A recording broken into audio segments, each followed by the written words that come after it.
Good morning. Good afternoon. Yeah, it's still morning by like 10 seconds till afternoon. Good afternoon.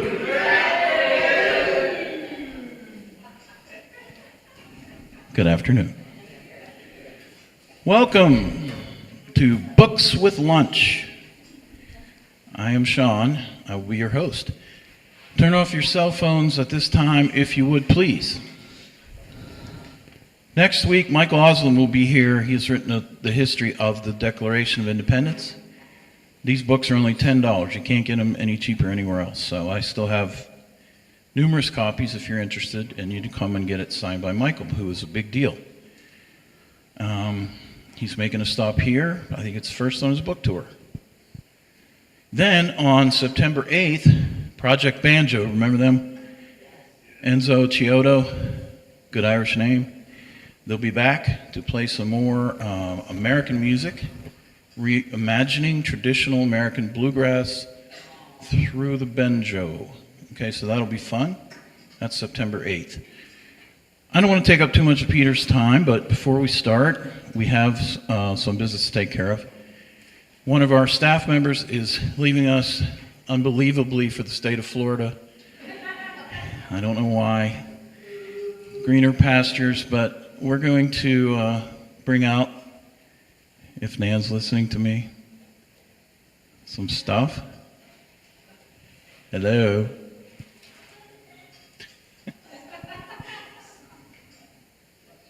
And Julia can come out here too. There we go. Yay. So, we have a cake for Julia.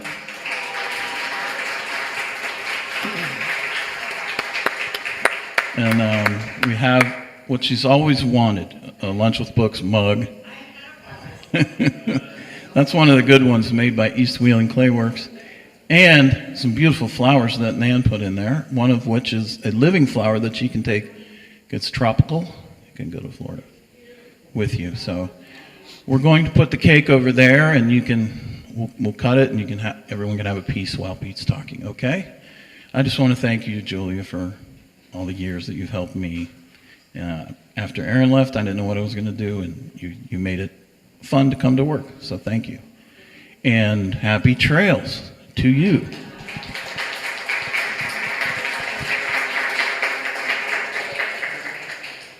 And there's a card somewhere that everyone signed that we can give to Julia.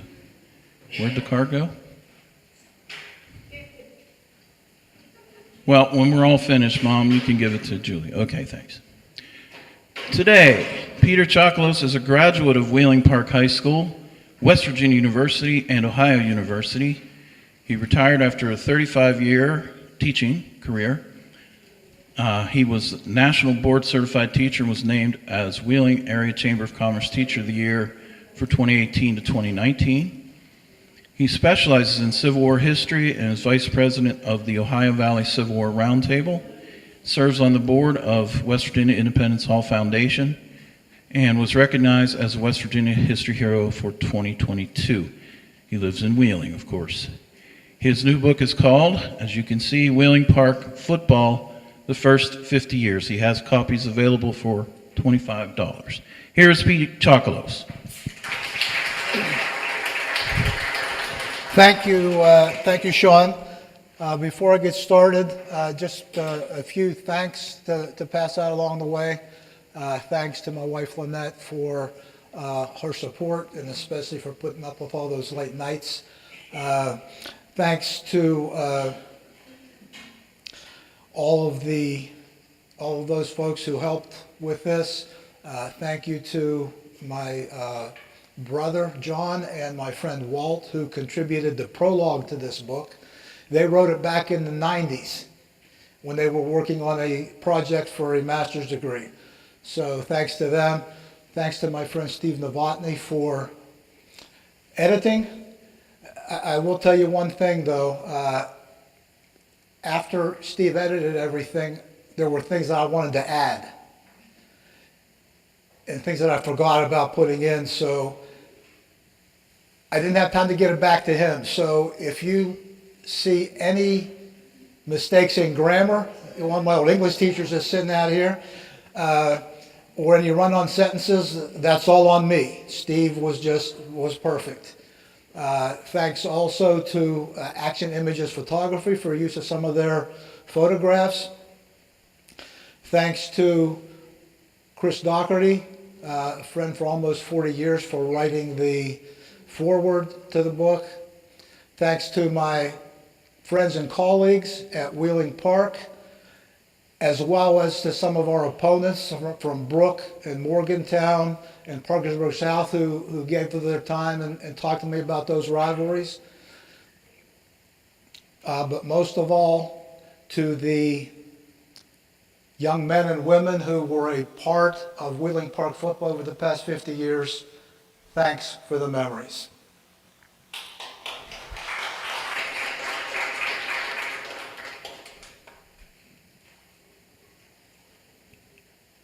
Now the dedication, I'm not going to say a whole lot about it. I wrote a little, about a half a page. I don't know that I could actually get through reading it. So I'll just tell you that this book is dedicated to my friend and my colleague, Mark Nardoni.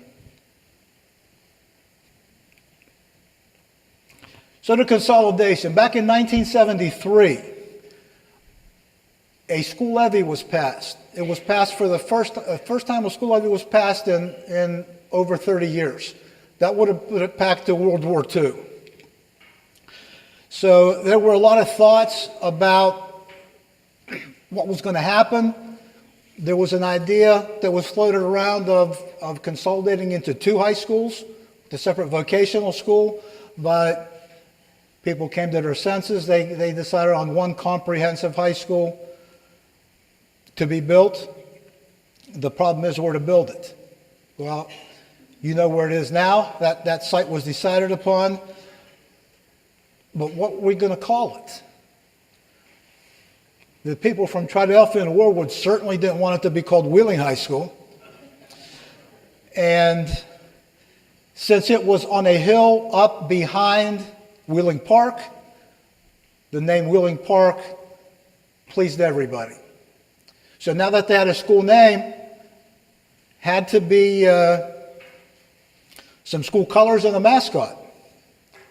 Now, when I was in the 9th grade, when I was a freshman at Woodsdale Junior High back in 1975, don't do the math, we got to vote. And there were a few things that were bandied about. Some of the nicknames. Obviously, Patriots was one of the nicknames. The stupidest one I ever heard of was the All-Stars. The Ironman, which could have been a decent one. Throw back to the Wheeling Ironman of the Continental League. And the Rangers. And now some of the colors that were proposed were black and gold. I'm a Browns fan. There's no way I was going to vote for black and gold. Red, white, and blue. Red and gold, and blue and green. Now, can you imagine blue and green and being called the Park Rangers? But it was the bicentennial year, and red, white, and blue and Patriots was quite appropriate. So now that we had a school, Bill Van Horn had written in the paper as the year got closer to starting that Wheeling Park Athletics would be very good in many sports. Basketball, they would find instant success in basketball, wrestling, baseball, track. He said, but football, it might take a little bit of time. So the first year, as August came about, and practice started,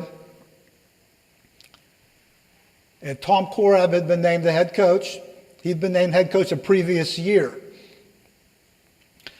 And the school was not done yet, but the locker rooms were usable. So they were able to dress at the locker room, but the practice field was next to Son of Born Shelter. So they had to walk from the high school over to Son of Born Shelter. And you got to remember, the road wasn't done yet. So it was gravel and dirt, and football players had to make their way around backhoes and dump trucks and all kinds of heavy equipment to get to their practice field and then come back. But as they practiced, nobody still knew how successful that team would be. So, as a matter of fact, one of the caveats, one of the things that they wanted to, that some people wanted, it was a thing about class rings, and a lot of the people that went to the high schools for 2 years, they wanted to get a class ring from Triadelphia or from Wheeling. Some of them might have, I don't know if they did or not, but there was a lot of angst, but there was a lot of excitement also. People were looking forward to it, but some people didn't want to leave. Tim Thompson, who was a senior to be at Wheeling Park, said it was bittersweet. You felt torn, you wanted to go, but part of you didn't want to leave. Then there were some familial relationships, and families had gone to the same school for years and years. Now that wasn't going to happen. Dwayne Rogers was excited to attend Wheeling High. His father, siblings, and most of our family have walked those halls before me. My brother Randy, an All-State linebacker, even passed down his jersey number 45, challenging me to live up to it. So there was still a lot of rivalries going on from the different schools. Well, as game drew near, and Bill Van Horn had written that column, it was almost like he was predicting the future. That first game, I have never been a part of any event, and I was a junior that year, never been part of any event at any point in my career, high school, college, that had as much hype as that game did. And it did live up to the hype. Unfortunately, Central won 20-14. It came down to the last play of the game, and Wheeling Central's Doug Hennon intercepted a pass in the end zone, and that was the game. We went on the next week on the road and played Wintersville, got beat again. So it looked like Bill Van Horn's idea was going to come true. Then we played Bel Air on a Saturday afternoon, sunny day over at Nelson Field, and we came up with our first win. But the following week, let me tell you a story about Bel Air game first. One of our players was Tim Thompson. Ended up being our first All-State football player. Many of you know Tim, but I bet you didn't know he was an All-State football player. And as a junior, Tim had discovered theater. And he was in the final production at Triadelphia High School of Godspell. Fran Schoolcraft, who would direct the theater program at Wheeling Park, wanted to open the season, the year, with Godspell.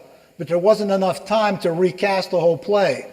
So only 3 parts were recast, and Brenda Danehart, Leaf Green, and Chaz Cook were added to the cast from that left over from Triadelphia. Well, Tim wanted to do that as well. He was playing football. So he went to Coach Korab and told him he wanted to do both. Coach Korab said, absolutely not. Football comes first. And football was Tim's first love. So he went to Fran and told her he was going to play football. Now, Fran, at this point, bent her rules a little bit. I know that's hard for some of you to believe. But that summer, Tim's mother had passed away. And She wanted to keep him a part of things. So they had play practice after football practice, so Tim could do both. And he played at the Belair game, was a captain that game. He left that game and went to the high school, and he performed in Godspell that night. It's the only time, as far as I know, that that's ever been done. Somebody playing a football game and then performing in the musical the same day. So that was an interesting thing. Happened from the first year. Second year, 7-3. We finished 6-4 first year. Won 5 out of our last 6. Things came together. We finished 6-4. The following year, we improved to 7-3. A couple of close losses. That team might be one of the most talented teams that has ever played at Wheeling Park. But there was one issue. I don't know how good we could have been that year if the best players had played, because Coach Korab was committed to platoon football. You only played one way. And there were probably about 5 guys that probably could have played both ways, could have been very successful. As we went on the following year, 1978-79 were kind of down years. 5-5, and then I believe it was 4-6. Now, this is the only picture I could find from the 70s. Looks like we're going to get a blocked field goal there. After every decade, the book's organized by decade, so after every decade, there's an all-decade team. And some of y'all might not agree with who's on my all-decade team, but that's the fun thing about it. You can debate all that. But for our all-70s team, the offensive captain is Rico Cox, and the defensive captain is Tim Thompson. If you want to see the rest of them, you've got to look in the book. We go to the 80s. Now, the 80s was like a roller coaster. Up and down, up and down. Throughout the 80s, Wheeling Park never had 2 consecutive winning seasons. Some of the seasons I will mention, though, 1984. Remember, we opened in 76. It wasn't until 1984 we had the first 1,000-yard passer in Michael Tennant.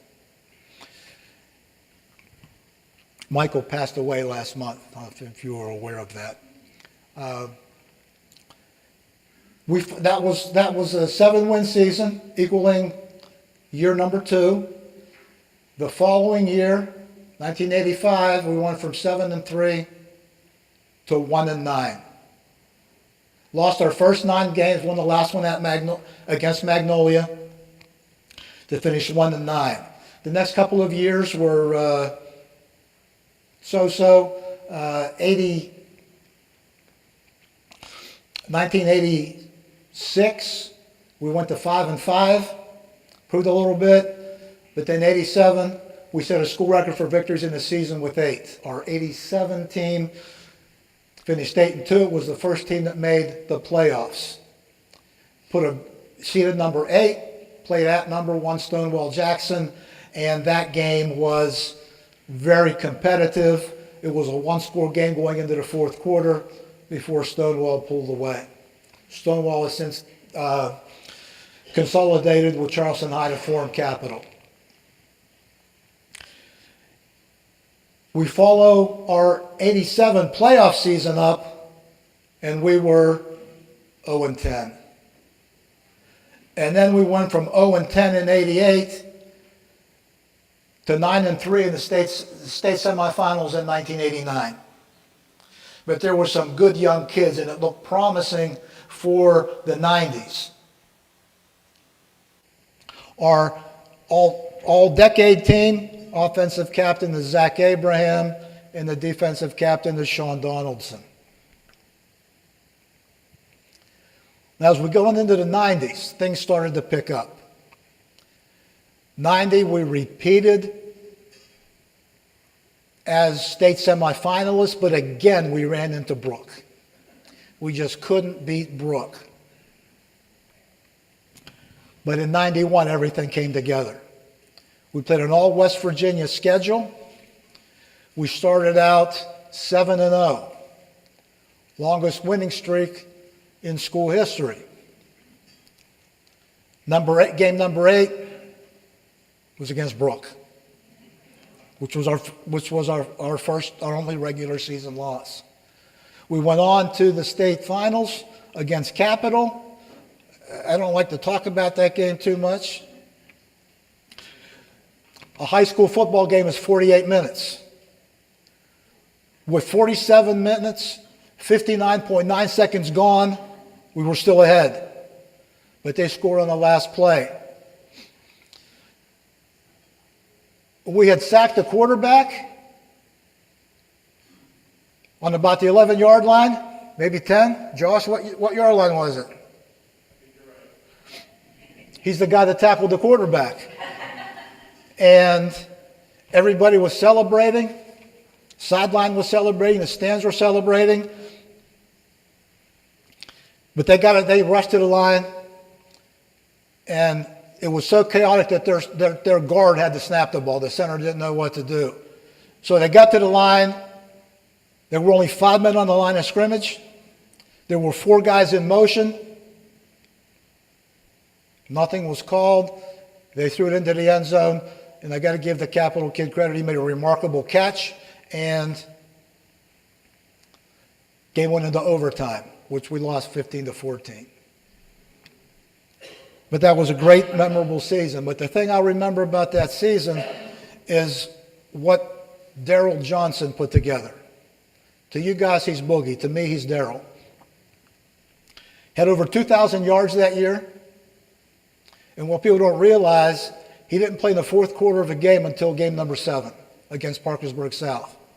And in the first 6 games, in the second half, he only had 1 or 2 series before he was taken out.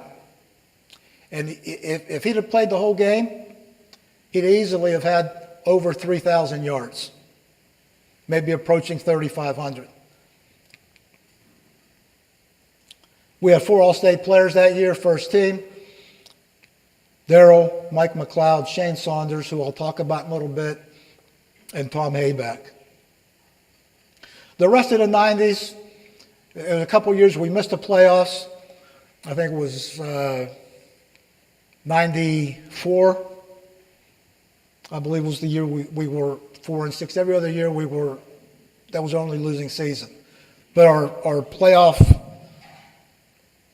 ended after the first playoff game. We never advanced far. The all-90s team, all-decade team, Daryl Johnson on offense and Mike McLeod on defense. 2000s. 2000, it looked like we were going to be great. We started out 9-1, rated 3rd in the playoff system. Hosted number 14 Princeton. They came to town and brought a little running back with them named David Day. And he just torched us. We could not stop him. He gained over 350 yards, but we lost a close game. As we move into throughout the decade, I want to talk about one season in particular that to me is the most memorable. You can read about all the seasons in the book, but 2003.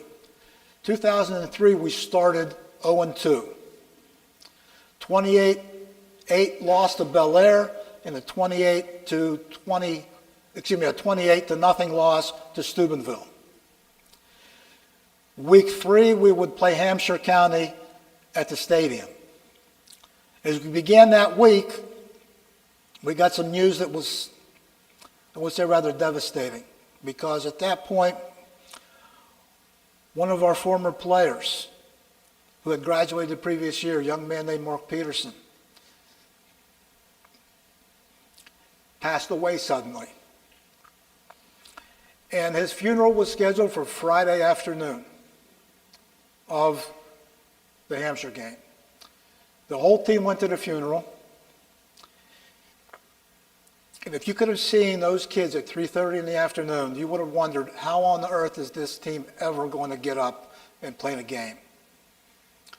But they put their grief aside, they picked themselves up, and they beat Hampshire 21-0. That would be the first game of a school record 9-game winning streak. Ran the table the rest of the regular season, so finished 8-2, beat George Washington in the first round of the playoffs before losing to Parkersburg South.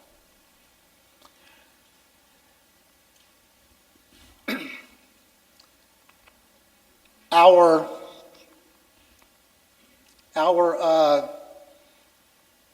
decade ended not very well. 2009, we won our first game against Morgantown, and then we lost the next 9. And the 2000 team, all-decade captains, Jerome Maynard on offense. He was a lineman, but I think he's one of the best linemen we've ever had, and Richard Hall. As the 2010 started, we followed up a 1-9 with a 2-8. So after 2 seasons, that was Coach Doc's first 2 seasons, we were 3-17. But then things started to pick up. Made the playoffs in 2011, made the playoffs in 2012, advanced to the state semifinals in 2013, where we lost to number 1 ranked Huntington. We made the playoffs again the following year, losing in the first round to Capital, and then 2015, a magical season where we finally won a state championship. The 2015 season, probably the most loaded, talent-wise, that we've ever been. Great on offense, a tailback, a record-breaking receiver, a young quarterback who played like a senior. We made it all the way and finally brought that state championship home. On offense, our offensive captain for the all-decade team is Elijah Bell. And on defense, Jeremy Page, in my opinion, the best defensive player that we've ever produced. More recently, into the 2020s, the 2020 team and those kids got cheated. Finished 7-1. I think could have been state champions. With a great running back, a couple of great receivers, and probably the most accurate quarterback, well, not probably, he was the most accurate quarterback in Wheeling Park history in Bo Heller. We could have advanced and won. That was the COVID year. And we made the playoffs. There were a couple of playoff games played early, but after that, the SSAC stepped in and said, playoffs are canceled. The teams that were ranked number 1 are state champions. But I firmly believe that any team that did not lose in the playoffs on the field has every right to call themselves a state champion. So Wheeling Park, Wheeling Central, there was one other local school that was in that has every right to do that in their classes. Of course, the last 2 years, outstanding offensive production, record-breaking years from our tailback, Brennan Wack. Brennan put together the two greatest rushing seasons, yard-wise, in Park history, getting well over 2,000 yards, finishing well over 4,000 yards for his career, tying records with 31 touchdowns in a season. And he was the first time ever 2-time recipient of the Kurt Warner Award as the best running back in West Virginia.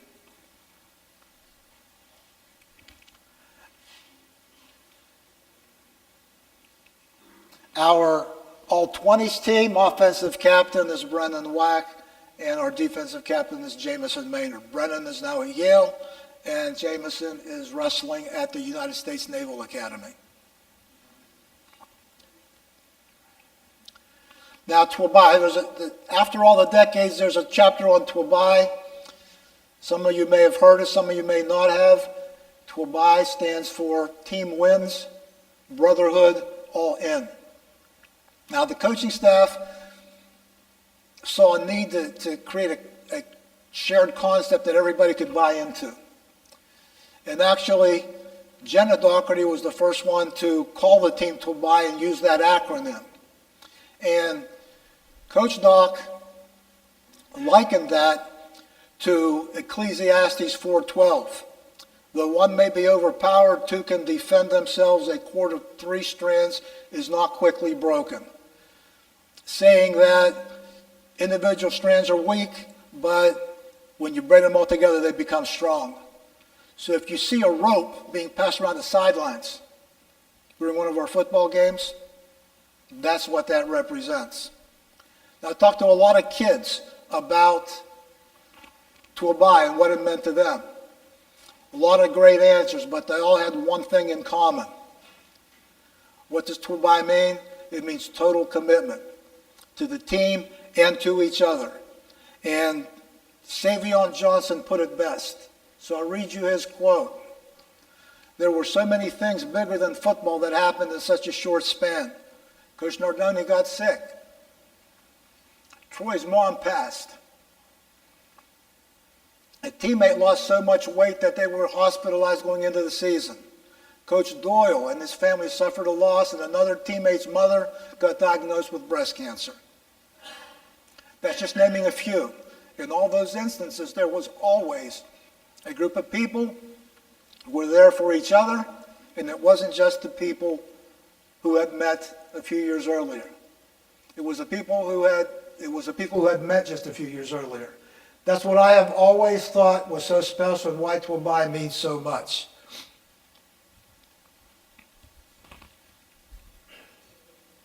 Now, our coaches. Little section on coaches.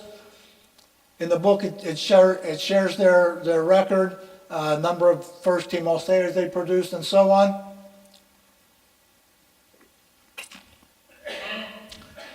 Coach Tom Corab was our first coach, coached from 76 to 1980. Jim Thomas, coached from 1981 to 1986. Ron White, from 1987 to 1997. Mark Nardoni, from 1998 to 2008. And Chris Doherty, from 2009 to present. Coach Doc is the winningest coach, obviously, with 117 wins. And like Cy Young, I compare him to Cy Young, because Cy Young led the major leagues in wins, but most people don't know that he also led the major league in losses. So Coach Doc also, since he's been there so long, also has the most losses. And I've tried to list all the coaches, all the assistant coaches who ever coached at Wheeling Park. And I'm pretty sure I got all of them in the book. If I missed anybody, I truly apologize for that. One of my chapters is called Friday Night Legacies, about familial relationships, fathers and sons and siblings.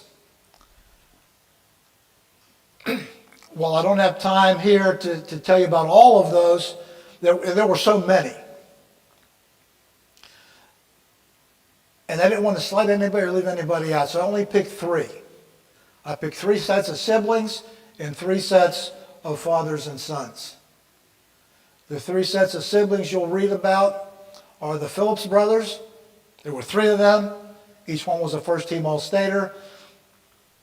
The Abraham brothers, Zach and Seth, and the Green brothers, Ronnie and Ronell. And the father-son combos that you will read about are Josh and Brennan Wack, Daryl and Savion and Amari Johnson, and Jamie and Jay Bordas. Some pretty nice information on all of those. Now our top 10 victories, again, in my opinion. I'm trying to briefly go through these. Number one is Capital, 2015. I took a bunch of pictures. I'd given up training at that point. By that point, I took pictures for that game on the sidelines. I took pictures in the locker room. I took 4 pictures, and I looked at them after I took them and said, there's no way these kids are going to lose today. Because look at their eyes. This is a mashup of 4 of those pictures that I put together. There's no way that we're going to lose that game. That's obviously the number one victory in our history. Number 2 is Mount View, 1991 state semifinals. Mount View was undefeated. They were coming to our house, though, because we had finished higher in the playoff rankings. They had the number 1 defense in the state, giving up only 47 points all season. And most of those were by the second team. Nobody expected us to win that game. Our guys thought differently. We were behind at halftime 6-0. I'll talk about that game a little bit real quick. But the thing about Mount View and why we won that game to make it to the state finals is these 6 guys you see right here. This was our offensive line. In my opinion, the best offensive line of the first 50 years. From left to right in the front row, Mark Nicholson, left guard. In the center, Ricky Dunleavy, center. He's currently the principal at Elm Grove Elementary School. Phil Fazzini, number 78. Right guard. In the back row, tackle Aaron York. Tight end Larry Mackey and right tackle Tom Hayback. That Mount View game, these guys totally dominated. That vaunted Mount View defense. I will tell you something, and you probably won't believe it. In the fourth quarter of that game, do you know how many offensive plays Mount View ran? Anybody know? 0. They ran no offensive plays. They scored a touchdown on a kickoff return. But these guys opened up holes and got first down after first down after first down. These are the guys that paved the way for Daryl Johnson's 2,000-yard season. They're the guys that totally dominated the number 1 defense in the state. This scoreboard, some of you probably recognize it because it says Brook at the bottom, but that was number 3, in my opinion, of our top victories. Number 4, Bellaire, 1989. And I think this is probably the most important win we've ever had because we're coming off an 0-10 season. We had to establish something. And the general public didn't expect much of us. We were facing a team in our opener that had, without a doubt in my mind, the most dynamic, most electric player we've ever played against.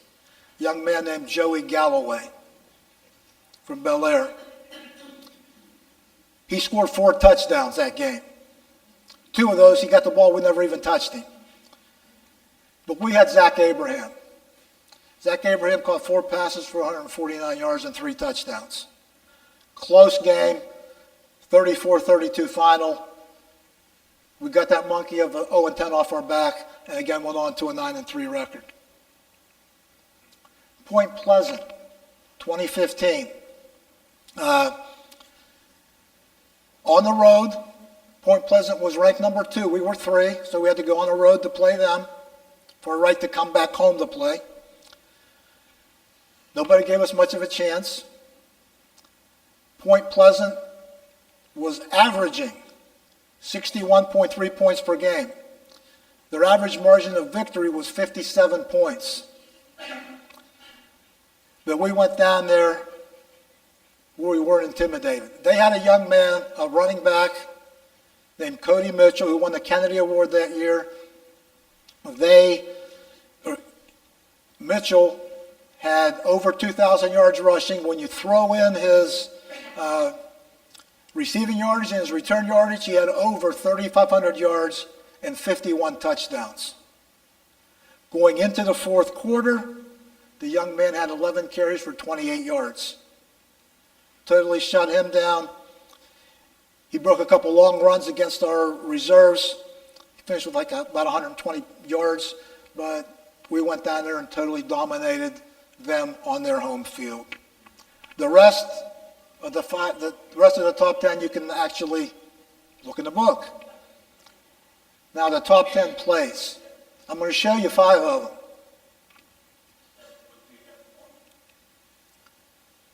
Shout out to Akeem Davis for an incredible defensive touchdown. Let's take a look at this thick six. It's intercepted. Oh. How about the big fella? Big Akeem boy. Davis. Oh, Davis yeah. staying on his feet. Oh, that Go.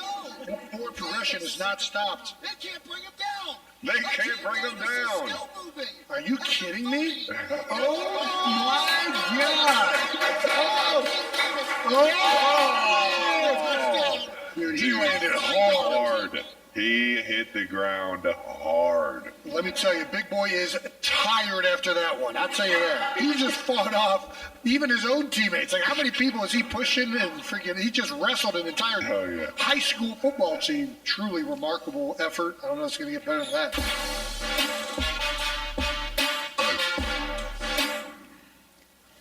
Number 2, Steve Myers against Mountain View in the 1991 state semifinals.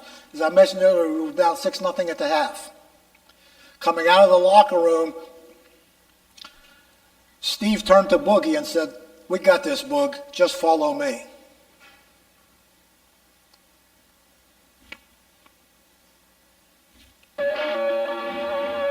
Coming up right here.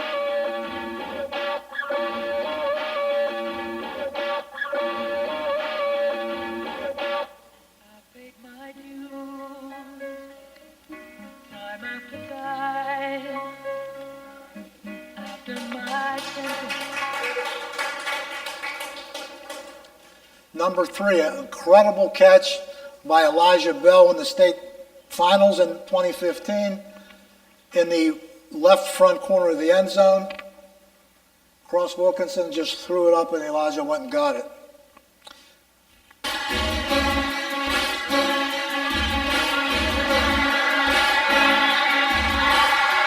And watch how high he gets on the chest bump.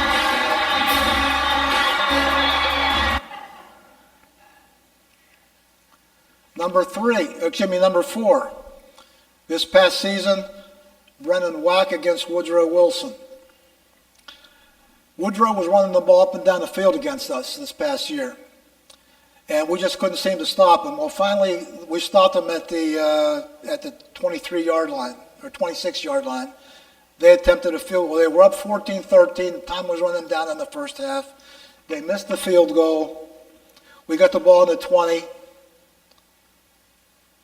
with less than a minute to go. And Brendan Wack got the ball and nobody touched him. Whack, 2-yard touchdown. It's walked though, it's 14-13. Late in the half, it's Whack again and checks his front out. Showing off the moves and then the speed. No one catching him down the sideline. 80-yard touchdown. And on that run, surpasses Boogie Johnson's career yardage record at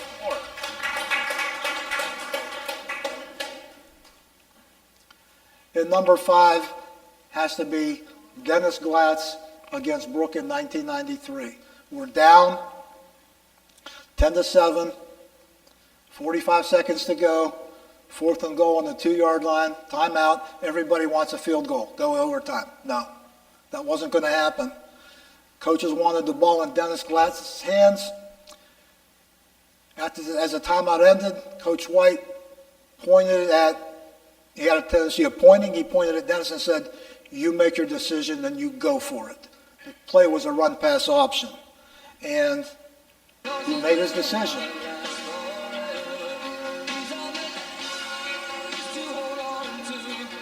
Let's show it a couple more times. And it was a great kick-out block by number 51, Jamie Farmer, that sprung him right here.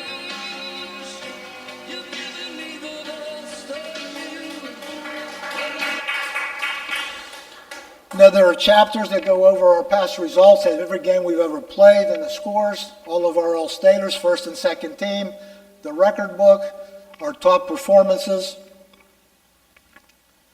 and then there's a chapter on our rivalries. I'll tell you about one of those rivalries.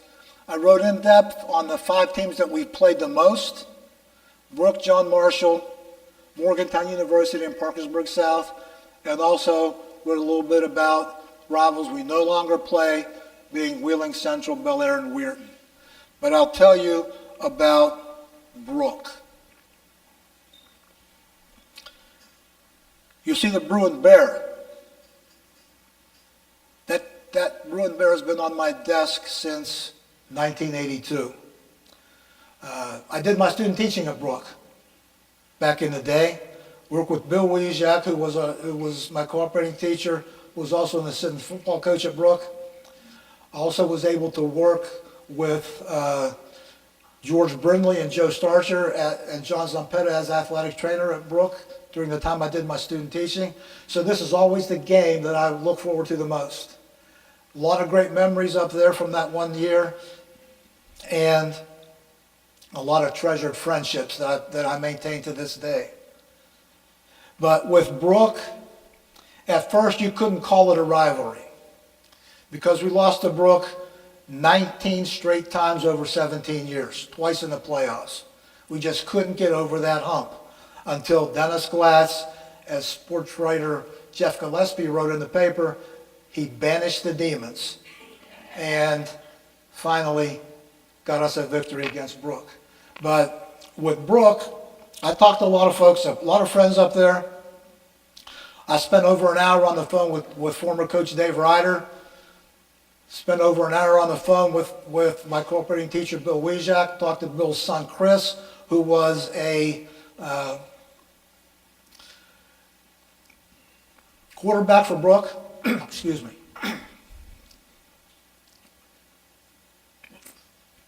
And I talked with John Bowers, who was a lineman up at Brooke, and he is currently the athletic director, former head coach at Morgantown High School. And one of the things I asked them is, you think Park Brooke, what's the first thought that comes to your mind, first memory?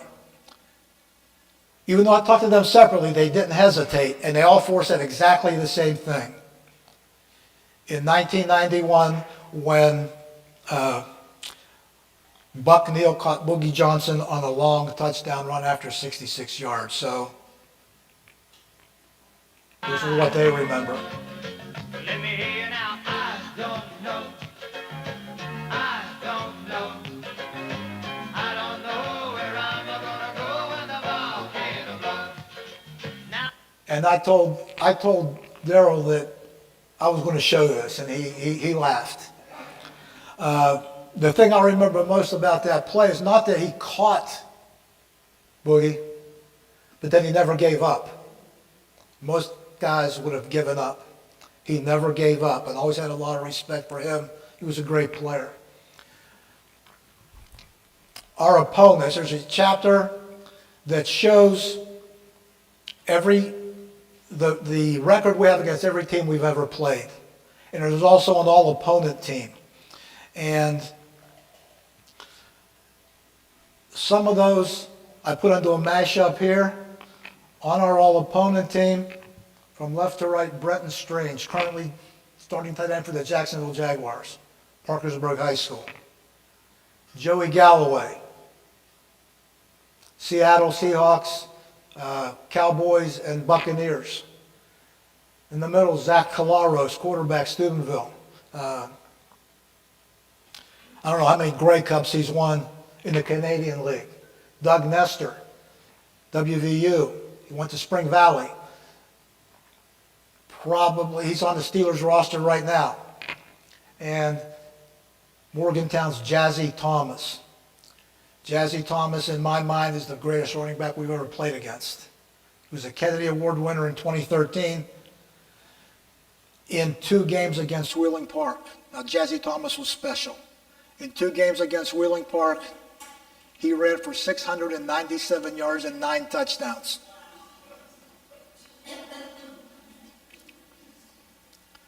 There's a chapter on our support staff. As athletic trainer, I have a student athletic training program, so we talk about them, about our managers, our equipment managers. There's a chapter on them. And my last chapter is called Photographs and Memories. And I tell about 6 or 7 stories, funny stories. I'll tell you one of them. One of them I call fence critics and the one-line legend. We're playing at Greenbrier East. Funnest game I've ever been a part of. The wind chill was in the single digits.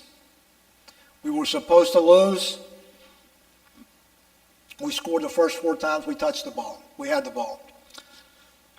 The thing I remember about that game is coming out of the locker room, there's about 5 or 6 good old boys standing on the fence line, yelling insults at our players, telling them they weren't going to win, so on and so forth. Shane Saunders was the last guy out of the locker room.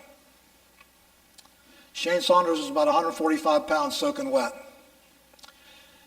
And they looked at him and they said, "Hey," real loud, "look at that little guy. He must be the kicker." Shane heard that. Without breaking stride, he turned around and was backpedaling. He said, "Yeah, I'm the ass kicker." And he turned around and ran onto the field. And I looked over at those guys and I smiled and I gave them a wink. And they never had a comeback. So Shane Saunders, I'll tell you about Shane Saunders, in my opinion, pound for pound, the toughest kid that's ever worn a uniform at Wheeling Park. If we have a fantasy draft and you let me have the first pick and I'll give you the next 2, I'm taking Shane Saunders with my first pick. He was that kind of a player. And he never practiced on a Monday. He was always in the training room getting treatment for all his bumps and bruises from the previous Friday night.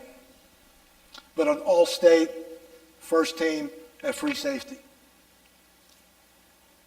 Now, there are a few pictures. Most of these are in the book, some of them are not.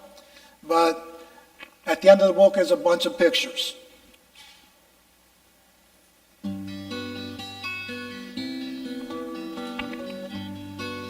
There's about 2 minutes worth here.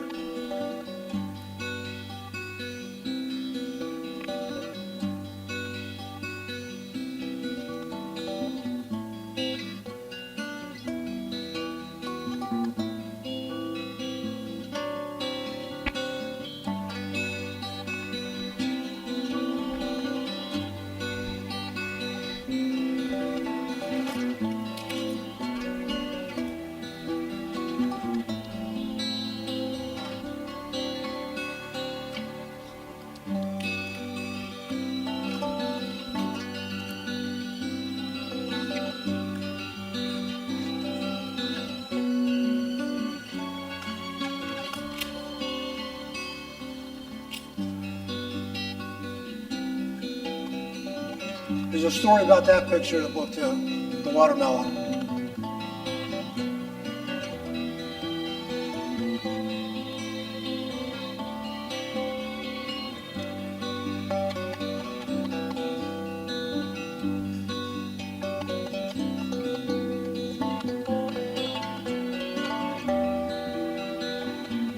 Story about that picture as well.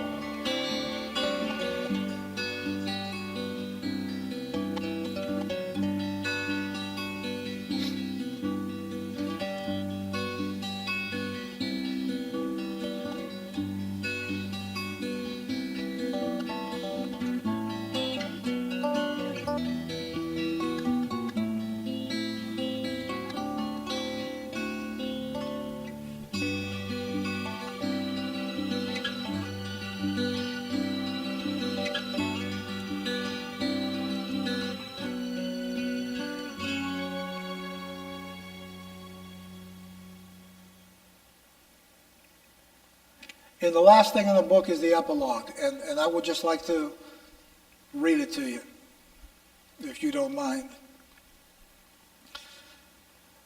50 years is a lifetime of football for a football program. It's just the beginning of a tradition. When Wheeling Park opened its doors in 1976, there was no way to know exactly what school it would become. Wheeling Park has 3 high schools, 3 separate histories, and 3 sets of divided loyalties to come together under one roof. Different communities were asked to unite as one name, one mascot, and one set of colors. At the beginning, the Patriots had no history of their own. They only had people. Players, coaches, students, parents, teachers, trainers, managers, band members, cheerleaders, and fans who were willing to build one for themselves. That's the beautiful thing about Wheeling Park football. When the Wildcats, Vikings, and Little Reds became Patriots, their tradition was not bestowed upon them. It could not be found already written at the beginning of a history book. Wheeling Park earned every inch of its history season after season. It was shaped by the coaches who first tried to blend former rivals into teammates, by the players who had to weather bad seasons and still showed up, by the coaches who supported their teams even when a winless record gave them little reason to believe, and by every family who proudly handed down red, white, and blue from one generation to the next. It was built in practices that no one would see, in locker rooms after tough losses, on bus rides home after wins they would never forget, and in a split second of realization when young men finally understood that the person next to them mattered just as much as the numbers on the scoreboard. In 50 years, the Patriots have felt everything football has to offer. They've dealt with heartbreaking near misses and seasons that never lived up to expectations. They've cried tears of disappointment, and they've wondered what more they could have done to bring a championship home. They also know the elation of breaking through for that first big win. They felt what it's like to be All-State and wear their jersey proudly. They've experienced the thrill of playoff runs and the incomparable feeling of fighting their way to a state championship in 2015. For many reasons, that championship will always be special. Not only did it put Wheeling Park at the top of West Virginia high school football, but it validated everything that had been worked for by generations past. Everyone who had ever worn the red, white, and blue helped that team win a state championship. While that trophy only belongs to those players, coaches, trainers, and supporters who lived through it, the older generations understand they share in the glory. But what makes Wheeling Park football special cannot be measured by trophies, record books, or rankings.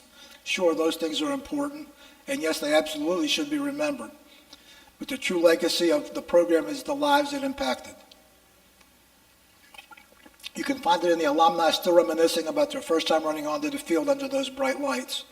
It lives on in the dad watching his son wear the same jersey. It exists in brothers who pushed each other to be better, classmates that became teammates, and the coaches who taught them the game and are still remembered years after they left. The lasting legacy of Wheeling Park football rests on the understanding that a team can become a family and a school can become a home. For all these reasons, Tobias, how this book should end. Team wins, brotherhood, all in. To some, those words may have meant something during one particular era in Wheeling Park history. To others, they may not mean much at all. But those words encompass what the program has been for 50 years. Long before the slogan existed, its spirit was already there.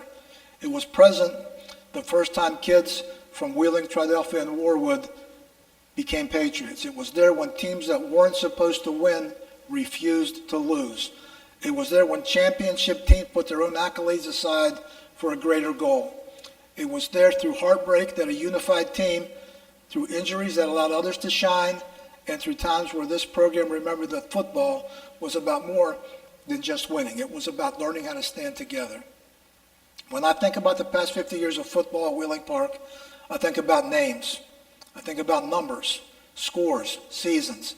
But more than anything, I think about memories. Some of those memories live on in newspaper clippings and will be forever etched into record books. Others exist only through the spoken word. A father telling his son about a game many years past. A former teammate recalling a drill at practice. A coach remembering a player who gave more to the team than most will ever know.